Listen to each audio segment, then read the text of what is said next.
Hello, Abraham. I am very thankful for your work and for being here. And I am amazed that all my questions were answered, but then I got a new one.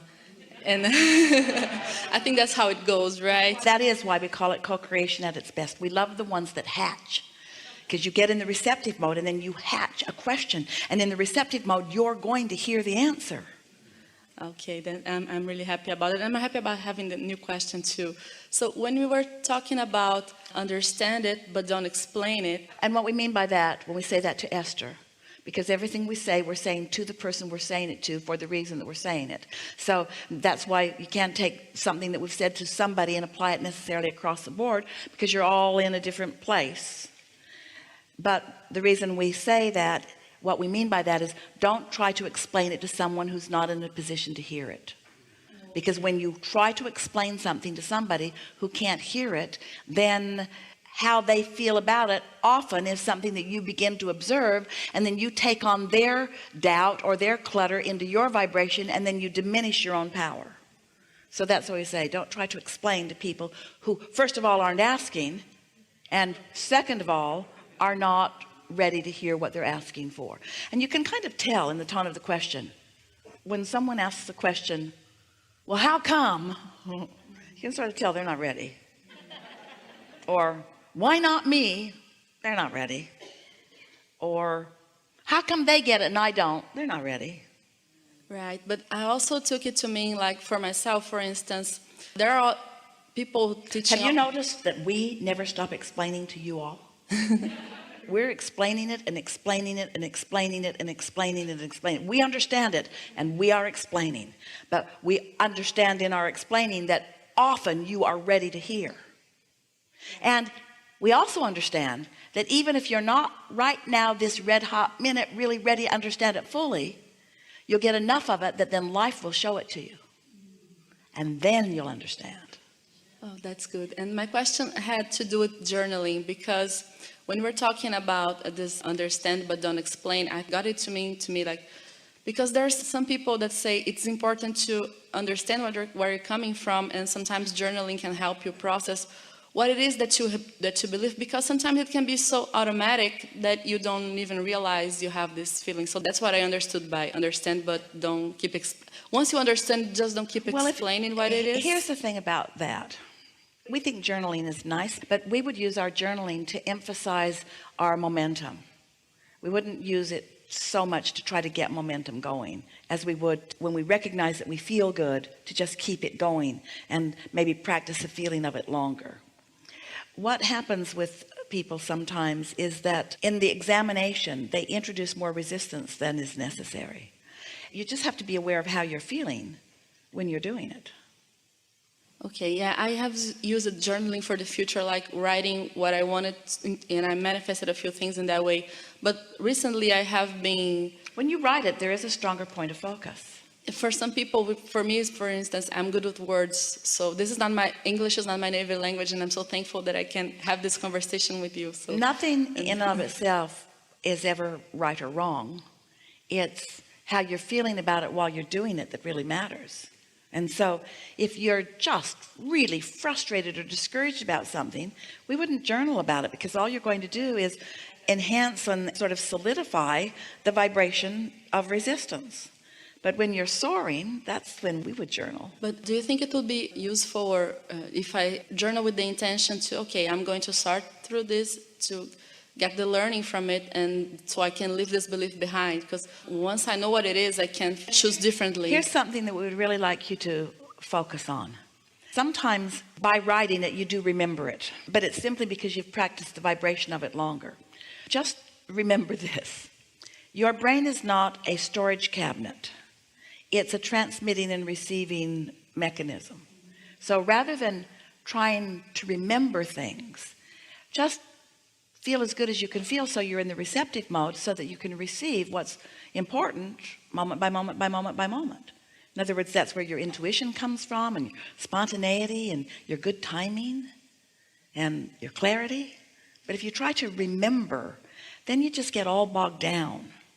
Sometimes Esther will say, so-and-so has a really good memory, and we remind her it's not memory, it's tuning to a frequency that brings that back again. Have you ever noticed that when you get with this friend, you almost always talk about this, and when you get with this friend, you almost always talk about this, and when you get with this friend, you almost always talk about this? And that's not because you're remembering, picking up where you left off. It's because that's where you left that active vibration, and that's where you're rendezvousing. So again, you might want to play with your friends is, let's see where we're going now. Let's go our separate ways for a day or however long, and let's find our vibrational high place, and then let's get back together and see what new thing we accomplish together. So you're talking about journaling, like for remembering from the day, right? There's also another way that it can be done. For instance, you write until you figure something out, not necessarily retelling a story, but just trying to figure something out. Anything that you're doing that's working for you, of course, keep doing it. We can tell you're really hung up on this journaling thing. So journal your little heart away. We're not trying to discourage it in any way. If it makes you feel better, if it gets the energy moving, it's a good thing. Oh, that's good to hear, because I'm hung up on it, but I was willing to let it go if it wasn't the best idea. So, well, just pay attention to how you feel.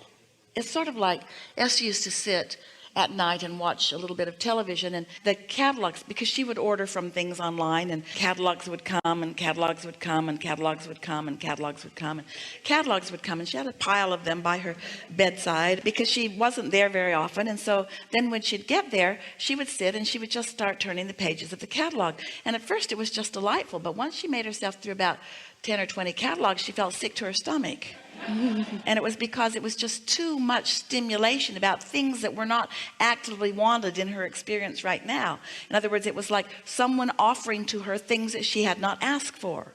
Don't you really like it when life lets you know you want it and you can just Google it and find it and order it, rather than going through pages and pages? Don't want anything on this page, don't want anything on this page, don't want anything on this page. And so there's something to be said for just letting the universe give you what you want. Just take it easy. We think this is a really good time for a segment of refreshment.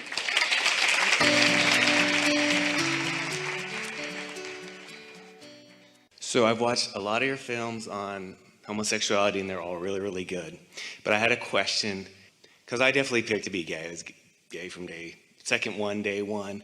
Does everybody pick one of their lifetimes to be gay to experience it? Is it something you have to learn, or not everybody? And what is? It isn't like that. You're going to enjoy an understanding of this. The most significant thing that we want to say to you is that, and this is so helpful in terms of what we were just talking about. So the subject that is highlighted right now that we really want to emphasize is, what does my vortex look like in relationship with what I perceive it to be? So let's just stay there for a minute. You've put so many things into your vortex as you stand here in this physical body that there isn't one of you who could really recognize and define in precision what's in there, because you've put it in there over a long period of time. It's been gestating, and law of attraction's been gathering cooperative components. It takes on a life of its own, so to speak. It becomes more vibrationally viable to the essence of it all day, every day. Did you get what we mean by that? It keeps becoming more and more evidential of the vibrational components that you've put there. Another way of saying that is, sometimes you have to see it before you even know you created it. Helpful? This is big. You should be yahooing a little. Or we will find more ways to say it to you until you really get it. When someone's rude, you want them to be nicer, and when that happens a few thousand times, you've got a viable desire in your vortex that is ready to come to fruition. When you don't have enough money, you want more money. That one's easy. But there are so many experiences at all levels of your being, even cellular levels of your being. The evolution of all species is about this vibrational reality. And so let's just simplify the statement by saying, you don't get your vortex very well. You heard that, didn't you? You don't really get your vortex all that well. So we begin using words like, but if you understand the essence of what's in your vortex, then the manifestations of it as they happen, you'll feel, oh yeah, that was something that I really wanted to happen, but I wasn't able to define the details of it in this precise way. That's why it's a wonderful thing how life continues to surprise and delight you, even though you've created every bit of it. You must wonder, Well, if I created it, then why would I be surprised when it gets here? Because you created the essence of it, but you didn't create the specifics of it. So now let's understand the same thing, because anything that's true once you're here in your physical body is true in the non-physical realm before you got here, because it's all based upon the same laws. So you have this intention, this essence of an intention that goes like this. I see in the physical leading edge environment that most people are conformists. So I would like to come forth with a very strong, clear intent not to conform. I won't be someone who feathers somebody else's nest or jumps through the hoops that somebody else wants me to jump to. I will be already predispositioned to not go that way on an issue that is particularly significant. So sexuality is one way that translates, because they're not going to pound that square peg into that round hole, are they? And stop it.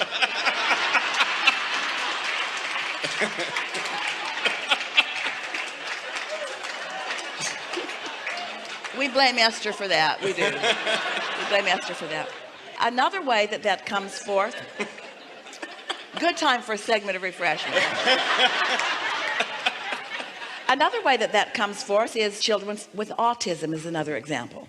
They come not ready to be socialized in the way that society wants to socialize them, which causes society to have to adjust around them rather than them adjusting into society, which is really the best thing that any of you can come to understand. Because if you can give up your belief or expectation that you have the power to make others perform in a way that you want them to perform, or to create a condition that you can then respond to, you are missing the point. That needing the condition to change before you can feel good is really of detriment. And so it's a service to society. It's a service to consciousness moving forward. It's a strong intention. And so the question about, well, does everybody have to have a lifetime where they do that? No, it isn't like that at all. But there are powerful teachers that often want to make powerful points in ways that make paradigm shift differences. And that's what that's about. Something else? No, that was very good. Thank you. Really good. Thank Really you. good. Thank you very much.